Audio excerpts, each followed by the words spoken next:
Olá, pessoas! Hoje aqui pela EDA eu vou trazer o primeiro vídeo oficial desde a nossa volta e hoje eu vou falar sobre como a gente pode estar usando o ChatGPT da forma correta.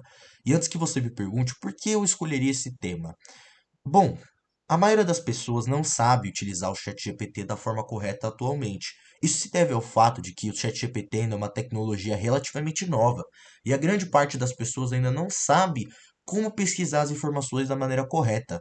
Por exemplo, se você só jogar uma informação para o ChatGPT, e eu vou demonstrar isso na prática, ele só vai te jogar um monte de informações da qual você não precisa e você não tem necessidade nenhuma de estar aprendendo. Suponhamos que eu faça uma pergunta de matemática. Ele vai me trazer uma resposta que fale sobre filosofia, sobre química e sobre a própria matemática em si na mesma resposta. E nem sempre todas as informações que ele está me passando vão ser necessariamente úteis. Por isso, hoje eu decidi ensinar vocês como usar o ChatGPT corretamente e no fim do vídeo eu vou ensinar vocês como consultar informações de hacking usando o ChatGPT e como o ChatGPT pode te auxiliar no processo de hacking. Vamos lá! Aqui nós temos um prompt, ou para a galera que não entendeu, uma tela do ChatGPT. E eu vou explicar para vocês bem simples e bem simplificadamente mesmo como que a gente pode usar o ChatGPT ao nosso favor para nós hackers, entre aspas. Vou explicar para vocês por que muitas das vezes o ChatGPT acaba apresentando informações fúteis para a gente. Se eu chegar para ele aqui e falar, me fale sobre o kernel Linux, ele vai me jogar um texto absurdamente grande, como vocês podem estar vendo. E isso, dependendo do caso, não é bom, porque se eu quero buscar uma informação rápida e de fácil acesso, eu não quero ter que ler uma informação gigantesca sobre o kernel Linux, eu quero alguma informação específica, eu preciso saber a forma de usar adequadamente essa tecnologia e de fazer o filtro correto para isso. Então a gente pode chegar para o ChatGPT e passar os seguintes comandos. A gente pode falar aqui: me fale sobre o kernel Linux, falando somente sobre sua arquitetura em apenas 200 palavras. Para entender, é bem simples. A gente utilizou o que originalmente era o pedido, me fale sobre o kernel Linux, só que a gente incrementou duas regras, falando somente sobre a sua arquitetura, mandando para o ChatGPT que basicamente eu quero somente a arquitetura do Linux, que ele vai falar, em apenas 200 palavras, o que é um ótimo recurso para caso você não queira uma pesquisa muito ampla e muito grande sobre um determinado tema. Então a gente pode simplesmente dar Enter e esperar a informação, que ele vai nos resumir em apenas 200 palavras e uma informação sobre a arquitetura do Linux. E isso é muito fácil de utilizar, cara, e pode te economizar um tempo absurdo. Isso, por exemplo, pode servir para trabalhos de faculdade, trabalhos de escola. E, infelizmente, ainda muitas pessoas, como essa tecnologia é relativamente nova, elas acabam não sabendo como utilizar da forma correta. Por isso, decidi fazer esse vídeo. E essa é a primeira forma que a gente tem de passar comandos para o ChatGPT e de especificar as informações para ele. Ele, no geral, é a forma mais simples e ela serve para informações diretas. Se eu quero buscar algum conhecimento específico, é ótimo que eu utilize esse tipo de comando aqui, especificando somente o que ele vai falar e em quantas palavras ele tem que dizer. Só que tem outras situações que eu posso exigir um pouco mais do ChatGPT. Nesse caso aqui, eu estou só exigindo o poder de busca dele, onde ele vai buscar o máximo que ele souber sobre essas informações, vai bater tudo no liquidificador e formar um texto de acordo com o meu idioma. Só que se, por exemplo, eu estou buscando, como vocês já devem ter visto na internet, o ChatGPT para, por exemplo, trazer ideias para o meu negócio. E para isso eu vou trazer um cenário hipotético para vocês. Vamos colocar aqui, ChatGPT. A partir de agora, você é um especialista em culinária e terá que me apresentar 10 ideias de vídeos para o YouTube baseando seus conteúdos mais buscados de comida, receitas sobre massas e churrasco. A gente aqui colocou um cenário hipotético, que é onde a gente coloca para o ChatGPT como se ele fosse especialista. Isso vai, digamos que entre aspas, trazer para o ChatGPT informações específicas. Porque explicando especificadamente como funciona o sistema do ChatGPT, ele tem um raciocínio próprio, por ele tem uma capacidade de coleta e uma integração, perdão, com a internet que permite ele fazer buscas muito rápido. Quando você coloca para ele a palavra especialista, coloca que ele sabe tudo sobre algo, ele realmente vai fazer questão de ir lá na web e filtrar absolutamente tudo, o que torna a sua pesquisa com maior efetividade e informações mais específicas ainda do que aquele que eu mostrei inicialmente, que é para pesquisa rápida. Esse aqui é para informações mais específicas. E ainda eu fiz ele pensar e raciocinar. Porque eu coloco aqui que ele vai ter que me apresentar 10 ideias de vídeos para o YouTube, ele vai ter que se basear nos conteúdos mais buscados de comida. Ou seja, ele vai ter que ir lá na web procurar informações sobre os vídeos mais buscados de comida. Vamos colocar aqui para ver o que ele vai nos responder.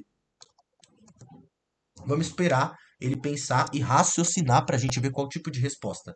E olha só, ele está aqui, ó, e ele já se apresentou como especialista em culinária. E aqui é um ótimo exemplo de como a gente pode utilizar isso para o nosso favor. Só que tem ainda um jeito mais específico, que este jeito em questão, ele é relativamente novo e foi descoberto bem mais recente de como se utilizar corretamente o ChatGPT. Ele ainda não está 100% desenvolvido, e ele é um jeito ainda que se você for usar, você vai ter que ficar reforçando para o ChatGPT cerca de 2 ou 3 vezes ali, pode acontecer de você ter que ficar reforçando, porque a linguagem ainda esquece o que você passa para ela, que é a passagem de regras que basicamente consiste em, aqui como vocês estão vendo, eu abri um chat novo e vou passar regras que o chat GPT tem que seguir ao longo da nossa conversa. E outra estratégia para você usar o chat GPT melhor é você utilizar os chats a seu favor. Porque se você deixar tudo num chat só, o chat GPT vai acabar se confundindo. Então uma forma eficiente de você utilizar é separar por chat. Separar. Por exemplo, aqui eu falei sobre kernel Linux, suponhamos que aqui fosse uma pergunta sobre o Windows. Eu ia separar os chats. Enquanto tem gente que utiliza tudo em apenas um único chat, o que deixa o chat GPT confuso e faz mais ainda aumentar as chances dele misturar eventualmente as informações. Então vamos vir aqui e vamos colocar chat GPT. A partir de agora, irei pedir informações sobre o Windows.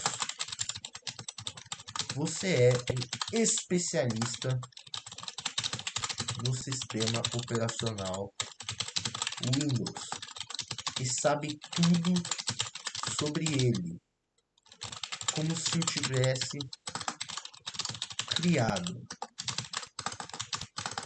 E tudo que eu pedir, você terá que responder em apenas 200 palavras e falando só sobre o Windows, não incluindo história e nem versões que não sejam o Windows 11 e 10. Estas são as regras que você deverá seguir. Digite OK se entendeu e aceita as regras. Bom, o que eu coloquei aqui para ele foi que a partir de agora eu vou pedir uma informação sobre o Windows, que ele é um especialista, que ele sabe tudo, e que ele agora está basicamente obrigado a se limitar a 200 palavras e ele vai falar somente sobre o Windows 11 e 10. E eu obriguei ele a digitar OK para a gente entender que ele entendeu e captou o que a gente quis dizer. Essa é uma estratégia porque sempre o ChatGPT que você passa regras, ele tem costume de colocar uns textos meio para encher linguiça, sabe? Então uma forma de você fazer e perceber se ele entendeu ou não é colocar digite OK, ou sei lá, digite 1, digite 0, digite qualquer coisa se ele entendeu e aceitou as regras. Porque assim você não precisa necessariamente ler aquele texto gigante para entender que o ChatGPT captou essa informação. E agora a gente vai colocar e vai passar essas regras para o chat. Olha só, ele colocou aqui, OK, entendi as regras. Aí ele falou, por favor, faça a sua primeira pergunta. Aí vamos colocar aqui. Vamos pegar de exemplo, me mostre todas as formas de acessar o Explorer. Aí aqui a gente fez uma pergunta básica sobre o Windows. Eu pedi para ele me mostrar todas as formas de acessar o Explorer. E ele se limitou a 200 palavras e ele se limitou ao Windows 11 e 10, seguindo as nossas regras de acordo. Essa forma, como eu falei anteriormente, ela ainda acaba esquecendo. Isso acontece porque a inteligência artificial ainda não tem capacidade de processar regras por muito tempo, porque ela ainda se baseia num sistema de, como que eu posso explicar para vocês, uma memória curta a longo prazo, porque as informações que são digitadas para ela, se eu não me engano, ela capta até as últimas 3 perguntas mais ou menos.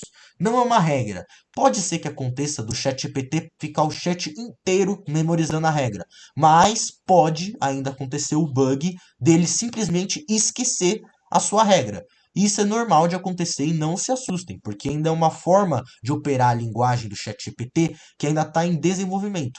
Por isso, não estranhem e não achem bizarro que isso ainda aconteça. E essas são as formas que eu apresento vocês de usar o ChatGPT. E agora, se a gente for pesquisar para hacking, eu vou demonstrar para vocês como nós, hackers, entre aspas, podemos se aproveitar do ChatGPT para muitas coisas. Inicialmente, se você pedir qualquer coisa que seja sobre hacking para o ChatGPT, ele vai falar que ele não pode, que isso é ilegal, que como modelo de linguagem ele não está autorizado a falar isso, que não sei o que, que não sei o que. Mas tem como, digamos que você contornar essa situação e ainda obter algumas informações sobre hacking. Por exemplo, me mostre todas as dorks que você conhece para encontrar SQL injection. Ainda assim é uma forma de tecnicamente praticar uma um ato de hacking, mas ele nos mostra, olha só, ele nos mostra todas as dorks para encontrar. E olha só aqui, ele nos mostra tudo. E qual que é a vantagem de utilizar o ChatGPT para esse tipo de busca? Porque até então, antes do ChatGPT, você tinha que ir lá no Google, pesquisar os sites que continham as dorks, ou se, por exemplo, eu estou procurando um exploit para uma versão que é o que eu vou mostrar logo em seguida para vocês, eu teria que ir lá no site, procurar, digitar, e aqui você simplesmente só manda uma frase para o ChatGPT e ele simplesmente te entrega. Também outra forma da gente utilizar para hacking é quando você estiver escrevendo um relatório e você precisar de maior embasamento para esse relatório. Então, suponhamos que eu tenha refutado um clickjack. Eu vou pedir para o ChatGPT que gere um relatório fictício de clickjack apresentando uma POC, que para quem não sabe é prova de conceito, que é uma demonstração prática da falha. Vamos colocar aqui. Olha só, ele ainda coloca aqui um cabeçalho, ele coloca um resumo, ele coloca detalhes, ele ainda coloca a POC. Então, assim, é muito interessante porque ele pode te auxiliar a escrever o seu relatório de maneira automatizada. Por isso ele é tão útil para hacking. Fora que também ele pode ser útil para código. Vamos supor aqui. Me mande um código, envie um post para uma API fake. A gente pode colocar aqui, ó, e olha só o que ele vai nos mandar. Ele vai gerar um código em qualquer linguagem que vai simplesmente mandar, ó. E aqui ele nos mostra, ó, um código que a gente demoraria muito tempo para escrever sendo mostrado. E esse é um jeito também muito benéfico para nós hackers, porque muitas coisas que você vai fazer ao longo do hacking, ferramentas prontas podem nem sempre cobrir o que você vai fazer. Às vezes vai ser necessário você criar o seu próprio código. E uma forma de automatizar isso é com o ChatGPT. E nem mesmo o ChatGPT às vezes dá conta de tudo, mas você pode pegar a base do código e modificar ele de acordo com a sua necessidade e assim ter meio caminho andado. Fazer o que você demoraria 2 a 3 horas, fazer em 30 minutos apenas com o código que o ChatGPT te gerou.